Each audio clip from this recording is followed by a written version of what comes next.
जिंदगी का नाम कभी है खुशी, कभी है गम। लेकिन मैं एक ऐसी घटना आपको बताने जा रहा हूं दोस्तों, आपकी आंखें हो जाएंगी नम। जी हां, बिल्कुल आपकी आंखें नम हो जाएंगी, दिल आपका दहल जाएगा। आजादी को मिले लगभग 75 साल से ज्यादा हो रहे हैं, लेकिन आज भी हम लोग किस मानसिकता के गुलाम हैं। क्या कोई ऐसी बीमारी भी हो सकती है जो आपकी इंसानियत से बड़ी हो, जिसे देखकर आपका दिल न दहले? ये पूरा वर्ल्ड कोरोना देख चुका है, कोविड देख चुका है।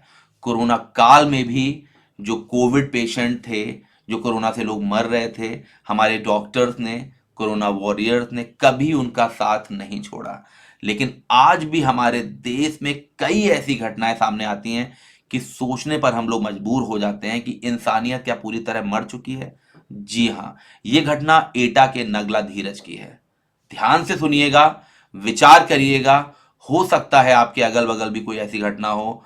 पीछे मत हटिएगा मदद करने से, क्योंकि इस घटना को सुनने के बाद जिसने भी इस घटना को सुना है, दिल दहल गया है उसका।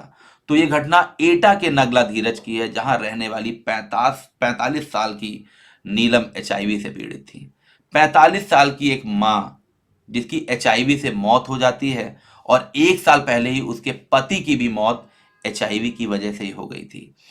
सभी ने उससे नाता तोड़ दिया। बेचारा 8 साल का बच्चा, एक 8 साल का उसका बेटा था, जो उसको लेकर इधर उधर टहल रहा था। 8 साल के बच्चे आपके यहाँ क्लास फर्स्ट या सेकंड में आप उनका एडमिशन कराते हैं और उनको स्कूल छोड़ने जाते हैं, और उनके चेहरे में अपनी जिंदगी देखते हैं। 8 साल का बच्चा जिसने अपनी माँ का साथ अंतिम समय में नहीं छोड़ा, चाहे मायके वाले हों चाहे ससुराल वाले हों, सभी ने साथ छोड़ दिया था। राइट, लेकिन 8 साल का जो बेटा था, वो इलाज के लिए इधर उधर भटकता रहा और अपने बेटे का फर्ज निभाता रहा, लेकिन वो अपनी माँ को नहीं बचा सका। जी हाँ, जिसके बाद बेटा शव का पोस्टमार्टम कराने के लिए अकेला ही जिला मुख्यालय लेकर पहुंचता है उसको। इस दौरान वो माँ के शव के पास बैठकर बिलक बिलक कर रोता रहता है। तब भी इस समाज का दिल नहीं पिघलता है। परिवार और रिश्तेदारों ने भी साथ छोड़ दिया। बच्चे ने बताया कि उसके पिता की भी 1 साल पहले मौत हो गई थी, और अब माँ की भी मौत हो गई है। वो इस दुनिया में अकेला रह गया है। परिवार के सदस्यों और रिश्तेदारों ने भी उससे मुंह मोड़ लिया है।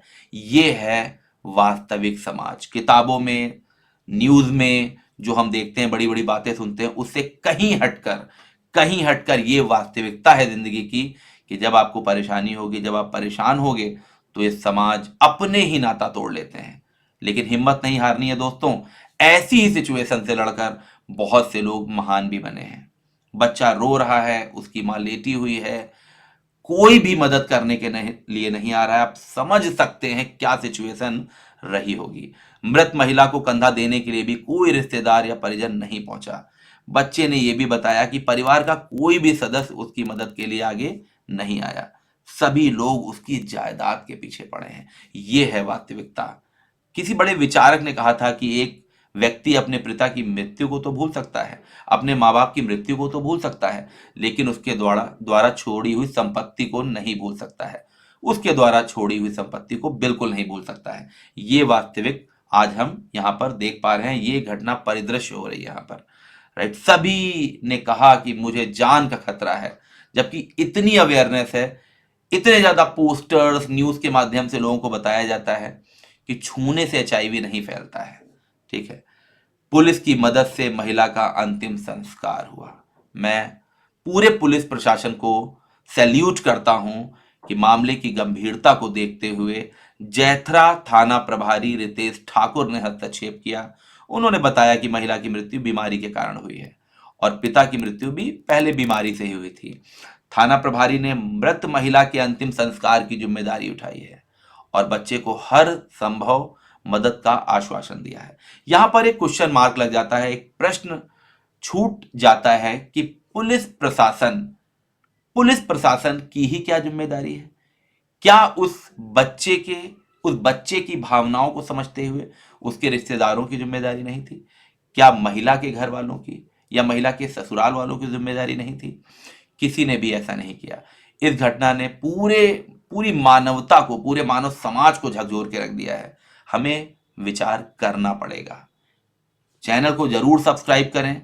समाज में हो रही कुरीतियों, बढ़ रही कुरीतियों और अच्छाइयों, हर तरह की खबर मैं आप तक पहुंचाता रहूंगा। धन्यवाद।